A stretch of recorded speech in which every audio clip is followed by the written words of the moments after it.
Welcome to the deep dive. We're taking that stack of sources you shared with us and really digging into what matters when you're looking at CNC lathes.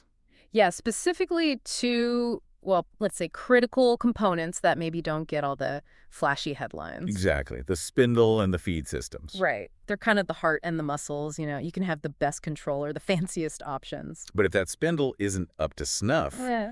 or the axes wobble, The whole thing just doesn't perform. It's compromised. and that costs you, right?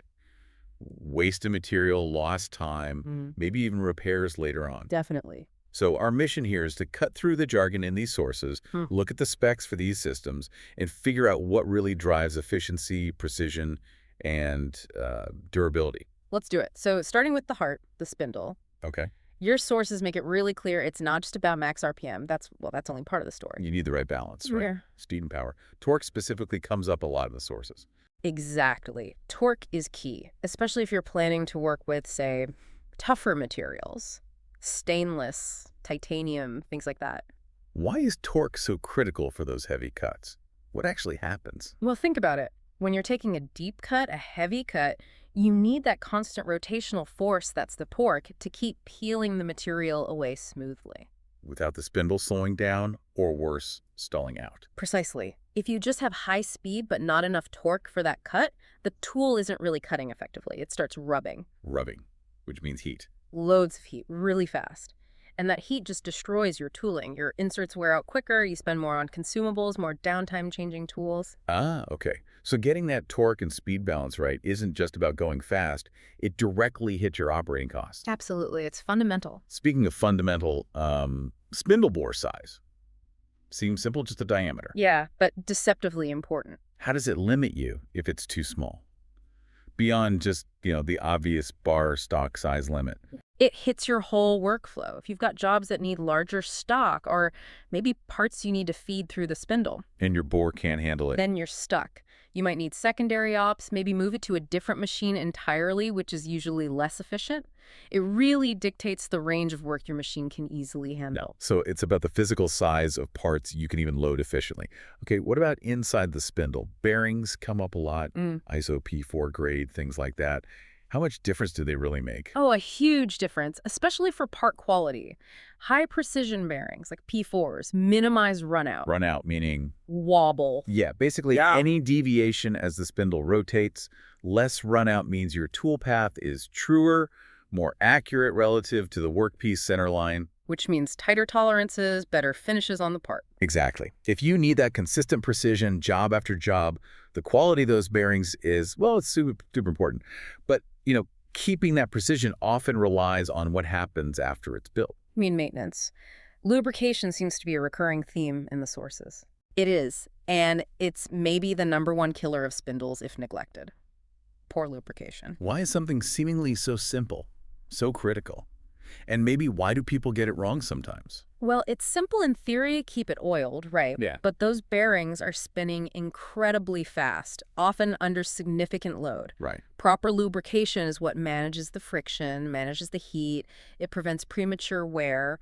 People might get it wrong by maybe using the wrong type of oil or grease, or maybe they stretch out the maintenance intervals too far. Or maybe an automatic system isn't checked, isn't working right. That too. It's definitely an area where a small oversight, not checking the level or the pressure, can lead to a really, really expensive repair bill. Okay, so spindle, power, torque, speed balance, bore size, Yep. bearing quality, and keeping it all lubricated. That's the heart. Now for the muscles, the feed systems, your X and Z axes. Right, the parts that actually move the tool around. Exactly.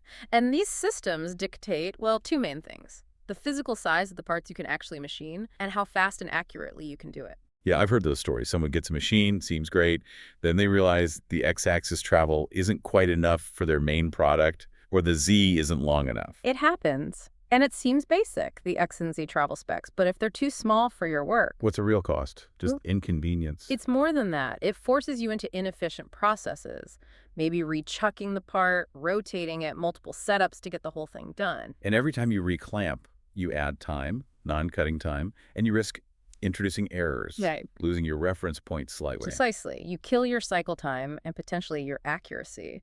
Having enough travel for your typical biggest parts is just fundamental to an efficient workflow. Makes sense. And then within that travel, you've got speeds, rapid traverse, and feed rates. Right. Rapids are how fast the tool moves when it's not cutting. Getting from the tool change position to the start of the cut, or moving between features. So faster rapids save time. Seconds, yeah. But those seconds add up incredibly fast over a long run of parts. It can make a real difference in throughput. Yeah. And feed rates. That's the cutting speed. That's the controlled speed during the cut, how fast you're removing material, which obviously impacts your cycle time, but Yep. also your surface finish quality. Okay, speed's good, but accuracy. Oh, that's non-negotiable, right? The sources mention positioning accuracy and repeatability. How do the feed systems achieve that? It comes down to precision components.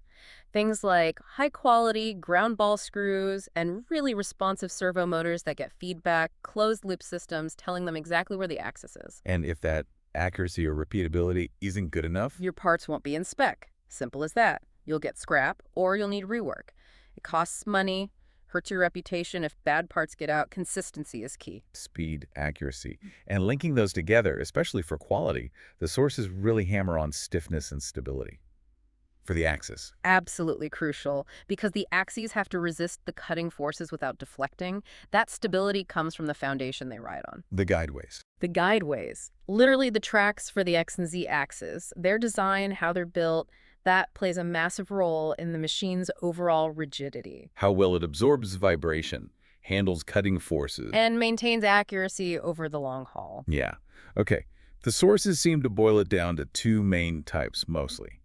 Box guideways and linear guideways. What's the difference? Okay, so boxways. Think of them like solid, flat, often hand-scraped tracks. They have a really large surface contact area. Big contact area means. Excellent damping. They absorb vibration really well, and they're incredibly rigid. This makes them ideal for heavy cutting, interrupted cuts, tough materials where you need maximum stability. Like a heavy-duty truck suspension.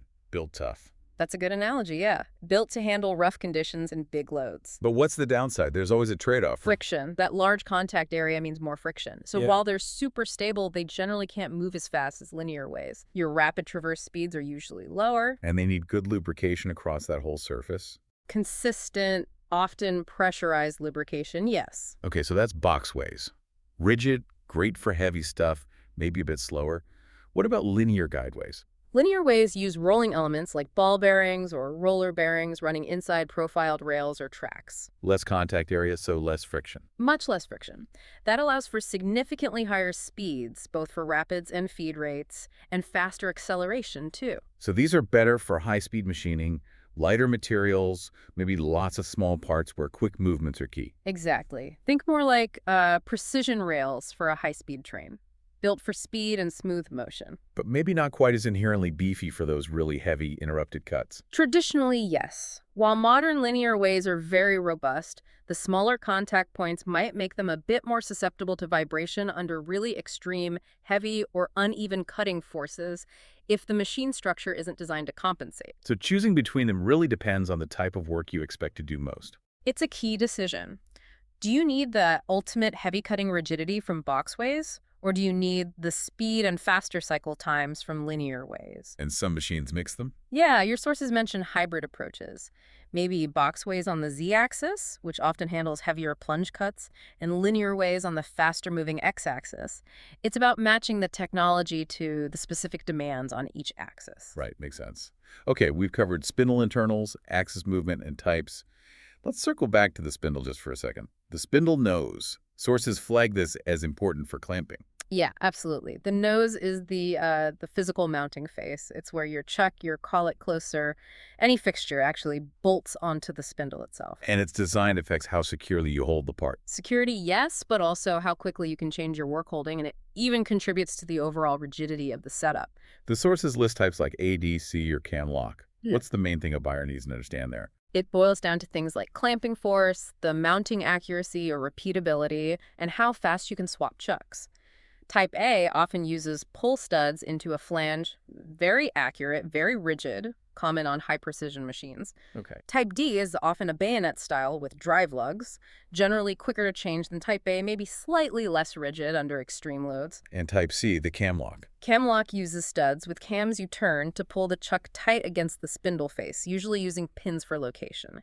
It's known for really strong clamping force and good rigidity, popular for heavy cutting. And the size matters too, right? Like A26 versus A28. Definitely. The size of the nose needs to match the spindle's power and the size of the work holding you'll use. A bigger nose provides more stiffness and can handle higher forces and speeds safely. It has to be appropriate for the machine's overall capability. So it's about compatibility and matching the nose type and size to your work holding needs and the machine's power. Correct. And just to bring it back again, regardless of the nose type, Lubrication for those spindle bearings. still absolute critical. Using the right oil, keeping it clean, following the maintenance schedule, that's the lifeline for the spindle's accuracy and longevity.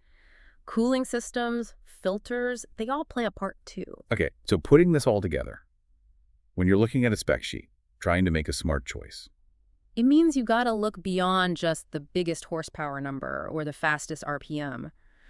You need to understand how these core systems, the spindle specs, the axis travel, the accuracy, the type of guideways, how they all interact. because that's what really determines if the machine can do your work efficiently and reliably. Exactly. It's the difference between buying a machine that looks okay on paper and investing in one that's truly matched to your needs, that will be productive and hold its accuracy for years. Getting these foundations right avoids those future headaches, keeps costs down, and ensures the machine is a reliable workhorse. It really is the core of making a smart investment. Which brings us to a final thought for you, the listener, to chew on as you look at options. We've talked about trade-offs, right? Box versus linear ways, speed versus torque. So how might the mix of jobs you think you'll be running, not just next month, but maybe 5 years from now, how should that feature outlook influence the choices you make on these components today, even if this is your very first CNC lathe?